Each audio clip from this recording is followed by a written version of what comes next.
former #1 player in the world, winner of the 2001 Open Championship is David Duval, and he kindly joins us here on the Rich Eisen Show. How are you, David?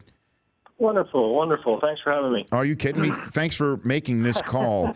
Henrik Stenson seems to be on fire right now with back-to-back 3 under pars. He leads this tournament. What are your thoughts on his ability to keep this momentum going from his Open Championship? Well, you know what? If you kind of go back to the beginning of last year, probably all anointed Jordan Spieth, and then all of a sudden Jason Day came roaring through, and that's on the heels of Rory McIlroy through 14. And then Dustin Johnson all of a sudden pops up this summer and put everything together. It looks unbeatable. And now you go to Henrik Stenson, and my point being is you've got 4 players that you're looking at that when they're going, they look unbeatable. And that's something I don't recall seeing in a long, long time in the professional game. And there's, you know, you could even maybe back it out to like a Ricky Fowler, a Bubba Watson, throw a couple in there that there's a multitude of players that when they're on, they look unbeatable. And right now, coming off the heels of the Open at Troon, an amazingly difficult golf course, it's hard to look to even think you can shoot 20 under in good conditions. He looks unbeatable right now. Well, and Spieth had a nice round today at 3 under par. Yep. And it seems to be a nice, I guess, putting his foot down and gaining some traction in a way that we have not seen since his 12th hole at the Masters in his final round. What do you think of Spieth's ability to try and pull this tournament out over the weekend, David? Well, I talked about it on the air, and we hit it on again today. If you go back to yesterday's round for Jordan Spieth, you know, he's kind of talked about, like all pros, that he feels like he's right there. He's been close, just a little thing here and there. And through the first 17 holes yesterday, he'd only hit it in 5 fairways, and he had hit it all over the place, left and right, which with the two-way miss is just it's a killer for a golfer. When you stand on a tee and don't know where it's going, that's just no good. And he got up to 18 and hit it 364 yards right down the middle of the fairway. A situation where you could back down, try to you know, maybe hit a 3-iron into the green, hybrid, something like that, hoping to make a birdie. He went ahead and kind of believed in himself and hit the best shot he'd hit all day and left himself a 6-iron, made the birdie, got back to even par, and gave himself the chance coming out today to take advantage of the softer conditions. And, you know, he's obviously a proven winner, Rich, and you've seen what he can do. And you know, if he gets his ball striking kind of even close to what it was last year with his ability around the greens and putting, you know, he's going to be right there. Would you say he's the best American golfer right now? I mean, Dustin Johnson has the abilities, and he did just win the U.S. Open, but he just shot a 9 over through 2 rounds. Well, who would you say is the best American golfer right now, David? Well, I would still have to say that Dustin Johnson is the best American player right now. I think Jordan would be a very, very close second, and then I'd back out to I'd throw kind of Ricky Fowler or maybe even Patrick Reed as the third, somewhere in there. But I think just based off of the sheer ability, I don't know if you ever actually have gotten to see, for anybody out there who hasn't seen Dustin Johnson hit a golf ball, I mean, it's fascinating is the best way to put it. You don't think it can be done, and he gets knocked on as not a good putter, which is just really being ignorant to the statistics. He's in the top third on tour in putting, and he's arguably the best wedge player in the stats prove that out. So you throw his driving ability in with the wedge of the putter, and when he's playing, there's nobody's going to beat him.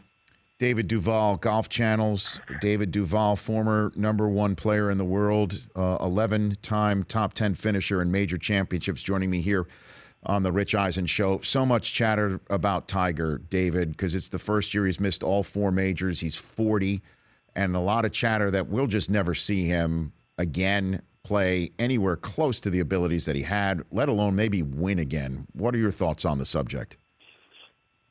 You know, I haven't kept in touch with him over the years. The little bit I know is about those surgeries he's been through, that it's really not good. You know, his body has been through a lot of trauma, obviously. Golf's a lot different than it was 30 years ago. It's a much more violent physical game now. I don't believe you're going to see those extended 25, 30-year careers that you've seen in the past. I think it's a 10, 15-year hit now, more like almost like an NBA player, because it has become so physical. And with Tiger, if he does come back, if he does end up playing, I would speculate that him playing and not playing is a 50-50 proposition. It's hard to see that he could be any semblance of what we remember in like 2000, go back to 2008, 9, those eras where he was just incredibly dominant. The one player since Jack Nicklaus who, when he teed it up, he was always there, basically. I mean, 8 out of 10 times he was in contention, and that's just, you don't see that even now in the current game, that type of dominance week in, week out. And everybody wants and wishes that they could see Tiger in all his glory and power and beauty on the golf course, competing against this newer generation of players, but I just don't see it happening. And lastly for you, PGA Championship moved up because of the games in Rio, and golf is part of the mix, and we all know that Rory, McIlroy, and so many players of note are not going, and what McIlroy said that he won't even watch the golf because he's going to watch the sports that matter. What did you make of all that, David? Well, that was a little bit of a foot and mouth situation for sure. It hasn't disrupted the schedule of the players. A lot is on the players through the summer of 16, because right off of the heels of the Olympics is the FedEx Cup, which so much has been made of over the life of the FedEx Cup, and then right behind that for the best European and American players is the Ryder Cup. So it is a very heavy schedule, and players have always been good at trying their best to prep for the big events. And I think some of the throwback or kickback that you see of the Olympics is it just goes back to growing up. It was never a part of it, and it's going to take years for it to become one of the goals. You dreamed of winning the Claret Jug or the U.S. Open, the Wanamaker, the Masters tournament. It was never thought of an Olympic gold medal. And if you go back to when tennis got into the Olympics, what was it, 7 out of the top 10 in the world didn't even go either, when they had it the first time. And I think it's going to have that type of life cycle where it's just players are going to grow up, and the younger players right now competing in it over the course of, the next multiple Olympics for it to gain that traction and become a part of the kind of the dreams and the conversation. David, I enjoy watching you and listening to you on the Golf Channel. I love doing your highlights when I was on SportsCenter back in the day, so I greatly appreciate you calling into the show. Thank you.